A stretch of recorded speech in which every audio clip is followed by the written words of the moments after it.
നമസ്കാരം സുഹൃത്തുക്കളെ.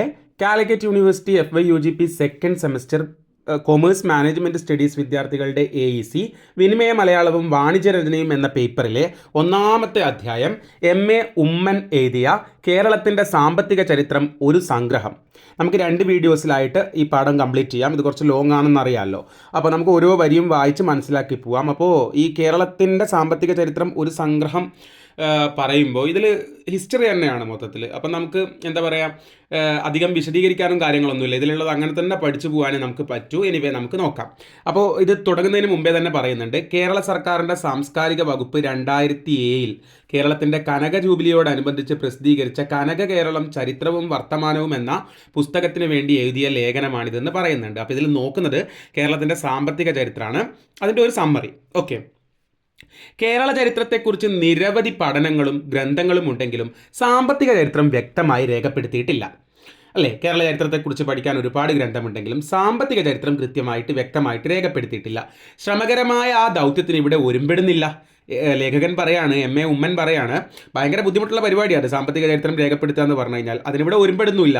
അടിസ്ഥാന സാമ്പത്തിക മേഖലകളുടെ വികാസ പരിണാമങ്ങളും ഉൽപാദന ബന്ധങ്ങളിലെ മാറ്റങ്ങളും സാമാന്യമായി പ്രതിപാദിക്കുക എന്നതാണ് ഇവിടെ ഉദ്ദേശിക്കുന്നത്. ഈ ലേഖനത്തിൽ ഉദ്ദേശിക്കുന്നത് എന്താണ്? അടിസ്ഥാന സാമ്പത്തിക മേഖലകളുടെ വികാസങ്ങൾ, പരിണാമങ്ങൾ, മാറ്റങ്ങൾ, അതുപോലെ തന്നെ ഉൽപാദന ബന്ധങ്ങളിലെ മാറ്റങ്ങൾ, ഇതൊക്കെ ഒന്ന് പ്രതിപാദിച്ച് പോകാന്നുള്ളത് മാത്രമാണ് ഈ ലേഖനത്തിൽ ഉദ്ദേശിക്കുന്നത്.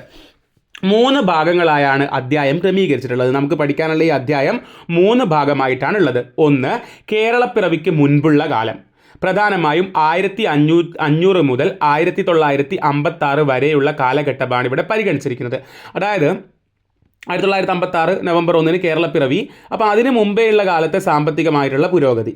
കേരളപ്പിറവിക്ക് മുൻപുള്ള കാലം എന്ന് പറയുമ്പം പ്രധാനമായും 1500 മുതൽ 1956 വരെയുള്ള കാലം. 500 എന്നൊക്കെ പറയുമ്പം ഏകദേശം വാസ്കോഡ ഗാമയുടെ കാലം തൊട്ടാട്ടോ. ഇനി രണ്ടാമത്തെ ഭാഗം കേരളപ്പിറവിക്ക് ശേഷമുള്ള അരനൂറ്റാണ്ട്, 50 കൊല്ലം, ഏറെക്കുറെ വർത്തമാന കാലചരിത്രം. ഇത് എഴുതുന്ന സമയം എന്ന് പറയുന്നത് 2007 ആണല്ലോ. അപ്പോൾ ഏകദേശം വർത്തമാനകാല ചരിത്രം.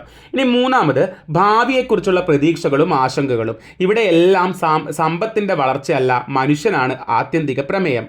ഒരു സാമ്പത്തിക സിദ്ധാന്തത്തിൻ്റെയും ചട്ടക്കൂടിൽ നിന്നല്ല അപഗ്രഥനം എന്നൊക്കെ ഇൻട്രോ തന്നതിന് ശേഷം നമ്മൾ പ്രധാനമായിട്ട് ഈ പഠനത്തിലേക്ക് പോവാണ്. ഗാമായുഗം മുതൽ കേരളപ്പിറവി വരെ. നമ്മൾ പറഞ്ഞല്ലോ 3ആയിട്ട് തിരിക്കുന്നുണ്ട് എന്നുള്ളത്. അപ്പം നമ്മൾ അതിലാദ്യത്തത് ഗാമായുഗം, പിന്നെ ഗാമായുഗം മുതൽ കേരളപ്പിറവി വരെയാണല്ലോ ഒന്നാമതായിട്ട് തിരിച്ചിട്ടുള്ളത്. ആ ഭാഗം നമുക്ക് നോക്കാം. 1500 മുതൽ സർദാർ KM പണിക്കർ വിശേഷിപ്പിക്കുന്ന വാസ്കോഡ ഗാമ യുഗം തുടങ്ങുകയാണ്. സർദാർ KM പണിക്കർ എന്നൊക്കെ പറഞ്ഞു കഴിഞ്ഞാൽ ചരിത്രകാരനാണ്. അദ്ദേഹം പറയുന്നുണ്ട് വാസ്കോഡ ഗാമ യുഗം 1500 മുതലാണ്. എന്ന് വെച്ച് കഴിഞ്ഞാൽ 1498 വാസ്കോഡ ഗാമ ഇവിടെ എത്തുന്നത്, കോഴിക്കോട് കാപ്പാട്. കേരളത്തിൻ്റെ മാത്രമല്ല ലോകത്തിൻ്റെ തന്നെ സാമ്പത്തിക ചരിത്രത്തിൽ നിർണായക മാറ്റങ്ങൾക്ക് സാക്ഷ്യം വഹിച്ച കാലഘട്ടമാണിത്. കൃഷിയും ഭൂവുടമ ബന്ധങ്ങളും വിദേശ വ്യാപാരം, ബാങ്കിങ്, വ്യവസായം, ഉൾനാടൻ കുടിയേറ്റം, മാനവീയ വികസന ചരിത്രം എന്നിങ്ങനെ 5 തലക്കെട്ടുകളിൽ 1500 മുതൽ 1956 വരെയുള്ള സാമ്പത്തിക ചരിത്രത്തിലേക്ക് വെളിച്ചം വീശാനാണ് ഇവിടെ ഉദ്ദേശിക്കുന്നത്. അപഗ്രഥന സൗകര്യത്തിന് വേണ്ടി സ്വീകരിച്ച തരംതിരിവാണിത്. അപ്പോൾ നമ്മൾ പറഞ്ഞു ഇവിടെ മെയിൻ ഹെഡിങ് ഗാമായുഗം മുതൽ കേരളപ്പിറവി വരെയാണ്. അതിൽ തന്നെ വീണ്ടും സബ് ഹെഡിങ് ആ കാലഘട്ടത്തിൽ കൃഷിയും ഭൂവുടമ ബന്ധങ്ങളും, അവിടെ എന്ത് മാറ്റമാണ് ഉണ്ടായത്, അതേപോലെ തന്നെ വിദേശ വ്യാപാരത്തിൽ എന്തൊക്കെ മാറ്റങ്ങളാണ് ഉണ്ടായത്, ബാങ്കിങ്, വ്യവസായം, ഇതിലൊക്കെ എന്ത് മാറ്റങ്ങളാണ് ഉണ്ടായത്, അങ്ങനെ ഉൾനാടൻ കുടിയേറ്റം, മാനവീയ വികസന ചരിത്രം, ഇങ്ങനെ സബ് ഹെഡിങ് ആയിട്ട് തിരിച്ചിട്ട് ആ മേഖലകളിലൊക്കെ എന്ത് മാറ്റമാണ് ഇപ്പറഞ്ഞ കാലഘട്ടത്തിൽ ഉണ്ടായതെന്ന് പരിശോധിക്കുകയാണ്. അപ്പോൾ ആദ്യം കൃഷിയും ഭൂവുടമ ബന്ധങ്ങളും. ലോകത്ത് മറ്റൊരിടത്തും കാണാത്ത ഭൂവുടമ ബന്ധമാണ് കേരളത്തിൽ നിലനിന്നിരുന്നത്. വേറെ എവിടെയും ഇല്ലാത്തതാണ് കേരളത്തിലുണ്ടായിരുന്ന ഭൂമിയുടെ ഉടമസ്ഥാവകാശം സംബന്ധിച്ച കാര്യങ്ങൾ. യൂറോപ്യൻ ഫ്യൂഡലിസത്തിൽ നിന്ന് ഭിന്നമായി ബ്രാഹ്മണ മേധാവിത്വത്തിലും 6-ാം നൂറ്റാണ്ടിന് മുൻപ് ഇന്ന് കീഴാളരെന്ന് പറയുന്നവരുടെ ഉടമസ്ഥതയിലായിരുന്നു. ജാതി വ്യത്യാസത്തിലും ജന്മി സമ്പ്രദായത്തിലും ഊന്നിയ അധ്വാന വിഭജനം കേരളത്തിലെ കാർഷിക വൃത്തിയുടെ മുഖമുദ്രയായിരുന്നു. അപ്പം കേരളത്തിലെ കാർഷിക വൃത്തിയുടെ പ്രധാന സ്വഭാവം എന്തായിരുന്നു? ബ്രാഹ്മണ മേധാവിത്വത്തിലും ജാതി വ്യത്യാസത്തിലും ജന്മി സമ്പ്രദായത്തിലും ഊന്നിയ അധ്വാന വിഭജനം. ഇന്നേ ജാതിക്കാർ ഇന്നത് ചെയ്യണം എന്നുള്ള രീതി. സാമൂഹിക ശ്രേണിയിൽ ഏറ്റവും മുകളിൽ പാട്ടം പറ്റുന്ന ജന്മി. അപ്പം സൊസൈറ്റീനെ ഒരു ശ്രേണിയായിട്ട് നിങ്ങൾ കണക്കാക്കുമ്പോൾ അതിൽ ഏറ്റവും മുകളിൽ പാട്ടം പറ്റുന്ന ജന്മി, അങ്ങേർക്കാണ് ഭൂമിയുടെ പാട്ടം കിട്ടുന്നത്. ഏറ്റവും താഴെ ഭൂമിയിൽ പണി ചെയ്യുന്ന കർഷക തൊഴിലാളികൾ. ഇതിനിടയിൽ വിവിധ തരത്തിലുള്ള കുടിയാന്മാർ. വളരെ സാമാന്യമായി പറഞ്ഞാൽ അതായിരുന്നു കർഷക സമൂഹം ഇവിടെ. 18-ാം നൂറ്റാണ്ടിൽ ബ്രിട്ടീഷ് മേൽക്കോയ്മ സ്ഥാപിക്കുമ്പോഴും ഇത് തന്നെയായിരുന്നു സ്ഥിതി. എന്നാൽ കാലക്രമത്തിൽ ചാതുർവർണ്ണത്തിന്റെ ചട്ടക്കൂടിൽപ്പെടാത്ത സുറിയാനി ക്രിസ്ത്യാനികൾക്ക് തിരുവിതാംകൂറിലും മുസ്ലിങ്ങൾക്ക് മലബാറിലും ഭൂവുടമകൾ ആകുവാനുള്ള സാഹചര്യമുണ്ടായി. അപ്പോൾ ഈ പഴയ കാലത്ത് നമ്മൾ ചരിത്രം പറഞ്ഞു തുടങ്ങുന്ന ഈ കാലഘട്ടത്തിൽ ഏറ്റവും ടോപ്പിൽ, സമൂഹത്തിൻ്റെ ഏറ്റവും ടോപ്പിൽ പിന്നെ സ്ഥലത്തിന് പാട്ടം വാങ്ങുന്ന ജന്മിയും ഏറ്റവും താഴെ പണിയെടുക്കുന്ന ആളും, അതിൻ്റെ ഇടയിൽ കുറേ ആൾക്കാർ പിന്നെയും വരുന്നുണ്ട്. കാലക്രമത്തിൽ ചാതുർവർണ്ണത്തിൻ്റെ ചട്ടക്കൂടിൽപ്പെടാത്ത പിന്നെ ഈ വർണ്ണവ്യവസ്ഥയുടെ ഒക്കെ ചട്ടക്കൂടത്തിൽപ്പെടാത്ത സുറിയാനി ക്രിസ്ത്യാനികൾക്ക് തിരുവിതാംകൂറിലും മുസ്ലിങ്ങൾക്ക് മലബാറിലും ഭൂവുടമകളാകാനുള്ള, ഭൂമിയുടെ ഉടമസ്ഥാവകാശം നേടാനുള്ള സാഹചര്യം ഉണ്ടായി. 1931 തിരുവിതാംകൂർ സെൻസസ് പ്രകാരം ബ്രാഹ്മണർ കഴിഞ്ഞാൽ ഏറ്റവും അധികം ഭൂമി കൈവശമുള്ളവർ സുറിയാനി ക്രിസ്ത്യാനികളായിരുന്നു. സാമ്പത്തിക മുന്നേറ്റമാണ്, അല്ലെങ്കിൽ സാമ്പത്തിക മേഖലയിലുണ്ടായ മാറ്റമാണ് പറയുന്നത്. നോക്കൂ, ജന്മി കുടിയാനൊക്കെ പറഞ്ഞ് കുറേ കാലം പോയെങ്കിലും 1931 തിരുവിതാംകൂർ സെൻസസ് പ്രകാരം ബ്രാഹ്മണർ കഴിഞ്ഞാൽ ഏറ്റവും അധികം ഭൂമി കൈവശമുള്ളവർ ആരായിരുന്നു? സുറിയാനി ക്രിസ്ത്യാനികളായിരുന്നു. ക്രിസ്ത്യാനികളിലും മുസ്ലിങ്ങളിലും പലരും മേലേക്കിട ഹൈന്ദവ കുടുംബത്തിൽപ്പെട്ടവരായിരുന്നതും ബ്രിട്ടീഷ് റെസിഡന്റ് കേണൽ മൺട്രോ തിരുവിതാംകൂറിലെ ക്രിസ്ത്യാനികൾക്ക് നൽകിയ ആനുകൂല്യങ്ങളും ഹൈദരാലിയുടെയും ടിപ്പുവിൻ്റെ വാപ്പയാണ്, ടിപ്പു സുൽത്താൻ്റെ വാപ്പയാണ് ഹൈദരാലിയുടെയും ടിപ്പുവിൻ്റെയും ആക്രമണവും ഭരണവും മുസ്ലിങ്ങൾക്ക് നൽകിയ ആനുകൂല്യങ്ങളും പരമ്പരാഗത വ്യവസ്ഥയ്ക്ക് വെളിയിൽ അവർക്ക് സ്ഥാനവും സ്വാധീനവും നൽകി. അതായത് പരമ്പരാഗത വ്യവസ്ഥ എന്ന് പറയുമ്പം എപ്പോഴും ഈ ജന്മി, മേലാളൻ, അതിൻ്റെ താഴെ പണിയെടുക്കുന്ന കീഴാളൻ, അതിൽ നിന്ന് മാറ്റം വന്നിട്ട് പറയാണ് 1931 ഒക്കെ ആകുമ്പോഴത്തേക്ക് തിരുവിതാംകൂർ സെൻസസ് പ്രകാരം ബ്രാഹ്മണർ കഴിഞ്ഞാൽ ഏറ്റവും അധികം ഭൂമി കൈവശമുള്ളവരുടെ ആരായിരുന്നു? സുറിയാനി ക്രിസ്ത്യാനികളായിരുന്നു. അങ്ങനെ ക്രിസ്ത്യാനികളും പിൽക്കാലത്ത് മുസ്ലിങ്ങളും ഒക്കെ എന്താണ്, ഈ ഭൂവുടമ ആയിട്ട് മാറുകയാണ്. ഓക്കെ, കൈവശം ഭൂമി വരികയാണ്. ക്രിസ്ത്യാനികളിലും മുസ്ലിങ്ങളിലും പലരും മേലേക്കിട ഹൈന്ദവ കുടുംബത്തിൽപ്പെട്ടവരായിരുന്നതും ബ്രിട്ടീഷ് റെസിഡന്റ് കേണൽ മൺട്രോ തിരുവിതാംകൂറിലെ ക്രിസ്ത്യാനികൾക്ക് നൽകിയ ആനുകൂല്യങ്ങളും ഹൈദരാലിയുടെയും ടിപ്പുവിൻ്റെയും ആക്രമണവും ഭരണവും മുസ്ലിങ്ങൾക്ക് നൽകിയ ആനുകൂല്യങ്ങളും പരമ്പരാഗത വ്യവസ്ഥയ്ക്ക് വെളിയിൽ അവർക്ക് സ്ഥാനവും സ്വാധീനവും നൽകി. അങ്ങനെ അവരൊക്കെ ഉടമകളായിട്ട് വരികയാണ്. ഒരു കാർഷിക പ്രധാനമായ സമ്പദ് വ്യവസ്ഥയിൽ ഭരണകർത്താക്കൾക്ക്, ഒരു കൃഷി പ്രധാന മാർഗമായിട്ടുള്ള ഒരു സമ്പദ് വ്യവസ്ഥയിൽ ഭരണകർത്താക്കൾക്ക്, അത് ഭരണകർത്താവ് രാജാക്കന്മാരായാലും ബ്രിട്ടീഷുകാരായാലും ആരായാലും, ഭരണകർത്താക്കൾക്ക് വിഭവ സമാഹരണത്തിന് ഭൂനികുതി അല്ലാതെ മറ്റു സ്രോതസ്സുകൾ കുറവായിരുന്നു. അപ്പോൾ ആ കാലത്ത് ഈ ഭരണകർത്താക്കൾക്ക് പിന്നെ കിട്ടുന്ന ലാഭം എന്തായിരുന്നു, അല്ലെങ്കിൽ അവർക്ക് കിട്ടുന്ന വരുമാനം എന്ന് പറയുന്നത് ഭൂനികുതിയായിരുന്നു, ഭൂമിയുടെ മേലുള്ള നികുതിയായിരുന്നു. വ്യത്യസ്തരായ ഭരണത്തിന് കീഴിലായിരുന്ന തിരുവിതാംകൂർ, കൊച്ചി, മലബാർ പ്രദേശങ്ങളിൽ, ഇന്നത്തെ കേരളത്തിന് ഏകദേശം ആ ഒരു ലെവലിൽ തിരിച്ചിട്ടല്ലേ അന്നുണ്ടായിരുന്നത്. തിരുവിതാംകൂർ, കൊച്ചി, മലബാർ പ്രദേശങ്ങളിൽ വ്യത്യസ്തമായ ഭൂപരിഷ്കാരങ്ങളാണ് രൂപപ്പെട്ടത്. തന്മൂലം കൃഷിയുടെ പുരോഗതിയിലും വാണിജ്യവൽക്കരണത്തിലും വ്യത്യസ്ത അനുഭവങ്ങളാണ് ഉണ്ടായത്. 1788, 1795, 1805 വർഷങ്ങളിൽ ബ്രിട്ടീഷുകാരുമായി തിരുവിതാംകൂർ രാജാവ് ഏർപ്പെട്ട ഉടമ്പടികൾ പ്രകാരം ഏകദേശം 9 ലക്ഷം രൂപ കപ്പം കൊടുക്കേണ്ടി വന്നു. ഇത് ഭൂനികുതി വർദ്ധിപ്പിക്കാനും ഭൂപരിഷ്കാരങ്ങൾ നടപ്പാക്കാനും ഇടയാക്കി. വേണാടിൻ്റെ അധിപനായ മാർത്താണ്ഡവർമ്മ ചുറ്റുമുള്ള നാട്ടുപ്രമാണികളെയും നാടുവാഴികളെയും കീഴടക്കി തിരുവിതാംകൂർ സ്ഥാപിച്ചതിനാൽ ഒരു നല്ല പങ്ക് ഭൂമി സർക്കാർ വക, അതായത് പണ്ടാര വക എന്നാ പറയാ, സർക്കാർ വകയായി. 1812 നിരവധി ക്ഷേത്രങ്ങളുടെ ഭൂസ്വത്തുക്കൾ കൂടി സർക്കാർ കൈവശമാക്കി. അങ്ങനെ 80% വരുന്ന കൃഷിഭൂമി നേരിട്ട് സർക്കാരിൻ്റെ ഉടമസ്ഥതയിലായി. 1829, 1865 വർഷങ്ങളിലെ രാജകീയ വിളംബരം മൂലം ഈ ഭൂമികളിലെ കുടിയാന്മാർക്ക് സ്ഥിരാവകാശം നൽകി. ഇതൊക്കെ ഞാൻ പറഞ്ഞു, വായിച്ച് പഠിക്കാനേ ഉള്ളൂ, ഇത് നമുക്ക് വിശദീകരിച്ചൊന്നും പറയാനില്ല. ഈ ടോപ്പിക് അങ്ങനെ തന്നെ പഠിക്കാനേ നിർവാഹമുള്ളൂ. 1867 1898 ജന്മി കുടിയാൻ വിളംബരം മൂലം പഴയ ജന്മി സമ്പ്രദായം തുടർന്ന ഭൂമികളിലെ കുടിയാന്മാർക്ക് കൈവശ സ്ഥിരത നൽകി. പാട്ടവും കരവും കൃത്യമായി കൊടുക്കണമെന്ന വ്യവസ്ഥ മാത്രം നിലനിന്നു.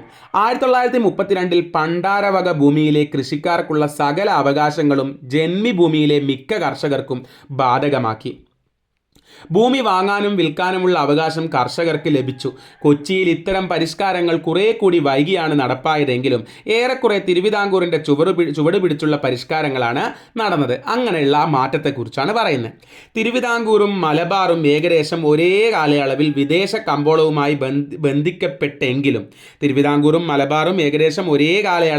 വിദേശ കമ്പോളവുമായി ബന്ധിക്കപ്പെട്ടെങ്കിലും ഒരു സ്വതന്ത്ര കർഷക ജനതയെ സൃഷ്ടിക്കുവാനും നികുതി ഒരു ധനകാര്യ ഉപകരണമായി പ്രയോജനപ്പെടുത്തി കാർഷിക ഉൽപ്പാദനവും കൃഷിയുടെ വാണിജ്യവൽക്കരണ പ്രക്രിയയും ത്വരിതപ്പെടുത്താനും, അതായത് വേഗത്തിലാക്കാൻ, കൃഷിയുടെ കൊമേഴ്ഷ്യലൈസേഷൻ, വാണിജ്യവൽക്കരണ പ്രക്രിയ വേഗത്തിലാക്കുക തിരുവിതാംകൂറിന് സാധിച്ചു. അതിനൊക്കെ പറ്റി.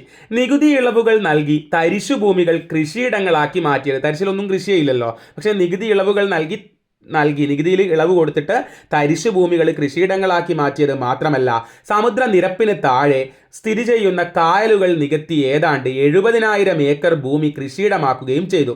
ഒന്നാം കിട കർഷക സംരംഭകരെ, അതായത് നഷ്ടസാധ്യതകൾ വകവയ്ക്കാതെ തീരുമാനമെടുക്കുന്നവരെ പ്രോത്സാഹിപ്പിച്ചു. കാർഷിക മേഖല ഊർജ്ജസ്വലമാക്കുകയും ചെയ്തു. വെറുതെ അല്ല മലബാർ പ്രദേശത്തേക്കാൾ കൂടുതൽ തോട്ടം കമ്പനികൾ തിരുവിതാംകൂറിൽ രജിസ്റ്റർ ചെയ്യപ്പെട്ടത്. അപ്പോൾ തിരുവിതാംകൂറിൽ മലബാർ പ്രദേശത്തിനേക്കാളും കൂടുതൽ തോട്ടം കമ്പനികൾ എന്ത് ചെയ്തു? രജിസ്റ്റർ ചെയ്യപ്പെട്ടു. 1945-46 ആയപ്പോഴേക്കും മലബാറിൽ 50,000 ഏക്കറിൽ തോട്ടം വിളകൾ കൃഷി ചെയ്തപ്പോൾ തിരുവിതാംകൂറിൽ അത് 1,95,000 ഏക്കറായിരുന്നു. കാപ്പി, തേയില, ഏലം എന്നിവയായിരുന്നു മുഖ്യ തോട്ടവിളകൾ. ഇന്ന് കേരളം ആവശ്യമുള്ള ഭക്ഷ്യധാന്യങ്ങളുടെ 14% പോലും ഉൽപ്പാദിപ്പിക്കുന്നില്ല. നിങ്ങൾക്കറിയാലോ, നമുക്ക് വേണ്ട ധാന്യങ്ങളൊക്കെ പുറത്തുനിന്ന് വരികയാണ്. ഇത് കൃഷിയിലുണ്ടായ ദീർഘകാലത്തെ നീണ്ട വ്യതിയാനത്തിൻ്റെ ആപൽക്കരമായ പരിണാമം കൂടിയാണ്. 16-ാം നൂറ്റാണ്ടിന് മുൻപ് തന്നെ കേരളത്തിൽ കാനറയിൽ നിന്നും കൊറോമാണ്ടൽ പ്രദേശത്ത് നിന്നും അരി എത്തിക്കുന്ന റോഡുകൾ ഉണ്ടായിരുന്നു. അതോടൊപ്പം നെൽകൃഷി സംബന്ധിച്ച കണക്കുകൾ കൂടി കാണുക. 1900 അതവിടെ പ്രിൻറ്റിംഗ് മിസ്റ്റേക്കാന്ന് തോന്നുന്നു, 1921 ഉദ്ദേശിച്ചത്, മേ ബി 1921-22 തിരുവിതാംകൂറിലെ കൃഷിയിടം 19.26 ലക്ഷം ഏക്കറായിരുന്നു. അതിൻ്റെ 34.4% നെൽപ്പാടങ്ങളായിരുന്നു. 1948-49 ഇത് 28.8% കുറഞ്ഞു. മലബാറിൽ കൃഷിയിടങ്ങളുടെ വിസ്തൃതി തിരുവിതാംകൂറിനേക്കാൾ കുറവായിരുന്നുവെങ്കിലും തിരുവിതാംകൂറിനേക്കാളും കൃഷി കുറവായിരുന്നെങ്കിലും നെൽപ്പാടങ്ങൾ 2.12 ലക്ഷം ഏക്കർ കൂടുതലായിരുന്നു. മാത്രമല്ല മൊത്തം കൃഷിഭൂമിയുടെ 52% നെൽകൃഷിയായിരുന്നു.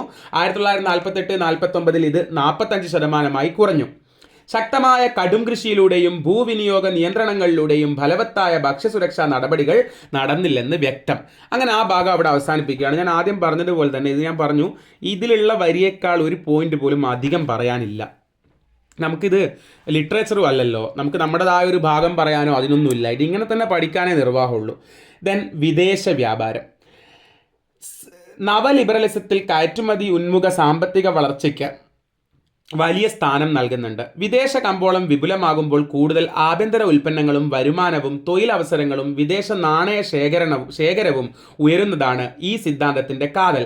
സ്വതന്ത്ര വ്യാപാരം പ്രോത്സാഹിപ്പിക്കുന്ന ഈ സമീപനത്തിൻ്റെ ഗുണദോഷ ചർച്ചയ്ക്ക് ഇവിടെ മുതിരുന്നില്ല. എന്താ പറഞ്ഞത്? വിദേശ കമ്പോളം വിപുലമാകുമ്പോൾ കൂടുതൽ ആഭ്യന്തര ഉൽപ്പന്നങ്ങളും വരുമാനവും തൊഴിലവസരങ്ങളും വിദേശ നാണയ ശേഖരവും ഉയരുമെന്നതാണ് ഈ സിദ്ധാന്തത്തിൻ്റെ കാതൽ. നമുക്കിഷ്ടം പോലെ കയറ്റുമതി ചെയ്യാലോ.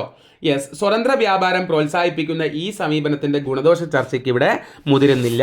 എന്തായിരുന്നു വിദേശ വ്യാപാരത്തിൻ്റെ സ്വാധീനവും പ്രയോജനവുമെന്ന് വളരെ ചുരുക്കത്തിൽ പരിശോധിക്കുക മാത്രമാണ് ഇവിടെ ചെയ്യുന്നത്. വിദേശ വ്യാപാരത്തിൻ്റെ സ്വാധീനം എന്താണ്, അതിനെക്കൊണ്ടുള്ള ഗുണം എന്താണ്? 600-ൽ പരം കിലോമീറ്റർ നീണ്ട കേരള കടലോരത്ത്, കേരളത്തിൻ്റെ കടലോരം ഏകദേശം 550 കിലോമീറ്ററൊക്കെ കേരളത്തിൽ നിന്നിട്ട് കടൽ തീരമുണ്ട്. അപ്പോൾ 600-ൽ പരം കിലോമീറ്റർ നീണ്ട കേരള കടലോരത്ത് പ്രകൃതിദത്തമായ ഒട്ടേറെ തുറമുഖങ്ങളുണ്ട്. യൂറോപ്യന്മാരുടെ വരവിന് മുൻപ് തന്നെ ഇവിടെ വൻതോതിൽ വിദേശ വ്യാപാരം ഉണ്ടായിരുന്നു. കാർഷിക വിളകളായിരുന്നു മുഖ്യ കയറ്റുമതി ഇനങ്ങൾ. അപ്പോൾ ഈ യൂറോപ്യന്മാർ, പോർച്ചുഗീസുകാരൊക്കെ വരുന്നതിന് മുമ്പേ തന്നെ ഇവിടെ എന്തുണ്ടായിരുന്നു? വിദേശ വ്യാപാരം ഉണ്ടായിരുന്നു, അങ്ങോട്ടേക്ക് കയറ്റുമതിയൊക്കെ ചെയ്തിട്ടുണ്ടായിരുന്നു. അപ്പോൾ കാർഷിക വിളകളായിരുന്നു മുഖ്യ കയറ്റുമതി ഇനങ്ങൾ.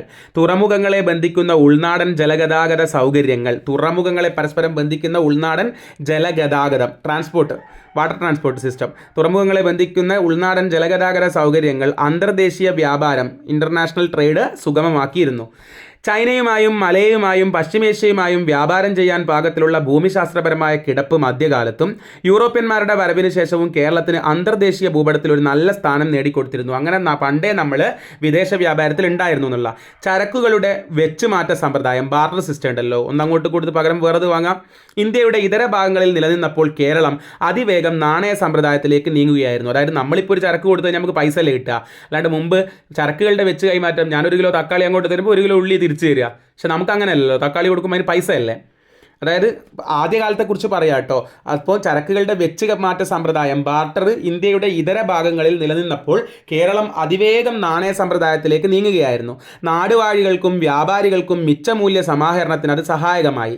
വിദേശ വ്യാപാരത്തിൻ്റെ നിയന്ത്രണത്തിന് ഏറെ നാൾ കുത്തക തന്നെ ഉണ്ടായിരുന്നു. നിയന്ത്രണത്തിന് നാടുവാഴികളും വിദേശ കമ്പനികളും മത്സരിച്ച് പ്രവർത്തിച്ചു. ആയുധങ്ങളും പാരിതോഷികങ്ങളും നൽകിയും നാടുവാഴികളെ തമ്മിലടിപ്പിച്ചും വിദേശ വ്യാപാരികൾ വ്യാപാര കുത്തകയ്ക്ക് വേണ്ടി പരിശ്രമിച്ചു. അതിവിടെ പിന്നെ എന്താ പറയുക, വാസ്കോഡ ഗാമയൊക്കെ വരുന്ന ആ കാലഘട്ടത്തിൽ തന്നെ സാഹുദിരിയൊക്കെ ആയിട്ട് അറബികളൊക്കെ ആയിട്ട് നല്ല കച്ചവട ബന്ധം ഉണ്ടായിരുന്നു. പിൽക്കാലത്ത് പിന്നെ അതൊക്കെ ബ്രേക്ക് ചെയ്താലേ ഇവർക്ക് എന്താവൂ കച്ചവടം നടത്താൻ പറ്റുന്നുള്ള അവസ്ഥയിൽ ഒരുപാട് മത്സരങ്ങൾ ഉണ്ടായിരുന്നു എന്നുള്ള. വാണിജ്യ താല്പര്യങ്ങൾ അധികാര താല്പര്യവുമായി കോർത്തിണക്കപ്പെട്ടു. കാര്യങ്ങൾ ഇങ്ങനെയാണെങ്കിലും കയറ്റുമതി ഇറക്കുമതി വ്യാപാരം വൻ മാറ്റങ്ങൾക്ക് വഴിവെച്ചു. പറങ്കിമാവ്, ശീമച്ചക്ക, പപ്പായ, കപ്പൽ മുളക്, കപ്പ അഥവാ മരച്ചീനി, നേന്ത്രവാഴ എന്നിങ്ങനെ നിരവധി വിളകൾ കപ്പൽ മാർഗം അന്യദേശങ്ങളിൽ നിന്ന് വന്നവയാണെന്ന് കേരളീയർ ഇന്ന് ഓർക്കാറില്ല. നമ്മൾ കഴിക്കുന്ന പല സാധനങ്ങളും ഇതേപോലെ അന്യദേശത്തു നിന്ന് വന്നതാണ് കേട്ടോ. വറ്റൽമുളകൊക്കെ പോർച്ചുഗീസുകാർ കൊണ്ടുവന്നതാണ്. എന്നാൽ 18-ാം നൂറ്റാണ്ടിൽ ബംഗാളിൻ്റെ വളർച്ചയിൽ വിദേശ വ്യാപാരം വരുത്തി അത്ര സ്വാധീനം ഇവിടെ സംഭവിച്ചുവെന്ന് പറയുവാൻ വേണ്ട ന്യായം കാണുന്നില്ല. ബംഗാളിലൊക്കെ ഉണ്ടായ മാറ്റം ഇവിടെ ഉണ്ടായിട്ടില്ല. വിദേശ വ്യാപാരത്തിൻ്റെ ഫലമായിട്ടാണ് തിരുവിതാംകൂറിലും മലബാറിലും തോട്ടം മേഖലയിൽ വൻ മൂലധന നിക്ഷേപം ഉണ്ടായിരുന്നത് നിസ്തർക്കം പറയാം. വിദേശ വ്യാപാരം, വിദേശികളുമായിട്ടുള്ള കച്ചവട ബന്ധത്തിൻ്റെ റിസൾട്ടായിട്ടാണ് തിരുവിതാംകൂറിലും മലബാറിലും തോട്ടം മേഖലയിൽ വൻ മൂലധന നിക്ഷേപം ഉണ്ടായിരുന്നെന്ന് പറയാം. 19-ാം നൂറ്റാണ്ടിൽ ഏകദേശം 90 ലക്ഷം രൂപയുടെ ബ്രിട്ടീഷ് മൂലധനം തിരുവിതാംകൂറിൽ നിക്ഷേപിച്ചുവെന്ന് സാമുവൽ മത്യർ കണക്കാക്കുന്നു. ഇന്നത്തെ വിലയിൽ കണക്കാക്കിയാൽ ഇതൊരു ഭീമൻ മുതൽ മുടക്കാണ്. ഗിരിവർഗക്കാരെ അടിപ്പണി ചെയ്യിച്ചും തമിഴ്നാട്, കുടക് പ്രദേശങ്ങളിൽ നിന്ന് തൊഴിലാളികളെ ഇറക്കുമതി ചെയ്തുമാണ് ആദ്യകാലങ്ങളിൽ ബ്രിട്ടീഷ് മേഖല വളർന്നത്.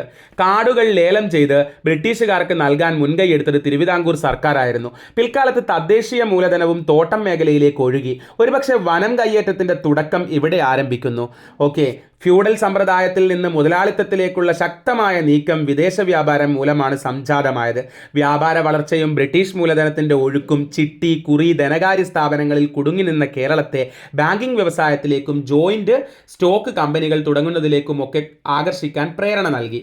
തിരുവിതാംകൂറിലെ 1854-55 കയറ്റുമതി ചരക്ക് വ്യാപാരം 100 കരുതിയാൽ 1936-37 അത് 5019 ആയി ഉയർന്നു.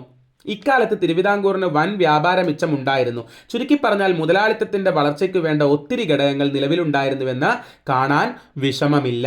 അതോടുകൂടി ആ ഭാഗവും അവസാനിക്കുകയാണ്. ഇനി നമുക്കുള്ളത് ബാങ്കിങ്ങും വ്യവസായവുമാണ്. അങ്ങനെ കുറച്ച് കാര്യങ്ങളും കൂടിയാണ് ഈ ലേഖനത്തിലുള്ളത്. അപ്പോൾ ബാക്കി ഭാഗങ്ങൾ നമുക്ക് അടുത്തൊരു വീഡിയോയിൽ ഉൾക്കൊള്ളിക്കാം. ഞാൻ പറഞ്ഞല്ലോ, ഇതിലെനിക്ക് അധികം വിശദീകരിക്കാനൊന്നുമില്ല. ഈ പറയുന്നത് അങ്ങനെ കേട്ട് ആ ഒരു സാമ്പത്തിക മുന്നേറ്റം മാറ്റം അങ്ങ് പഠിക്കുക എന്നുള്ളതേ ഉള്ളൂ. അപ്പോൾ അടുത്ത ക്ലാസ്സിൽ വീണ്ടും കാണാം ഇതിൻ്റെ ബാക്കിയുമായിട്ട്. താങ്ക്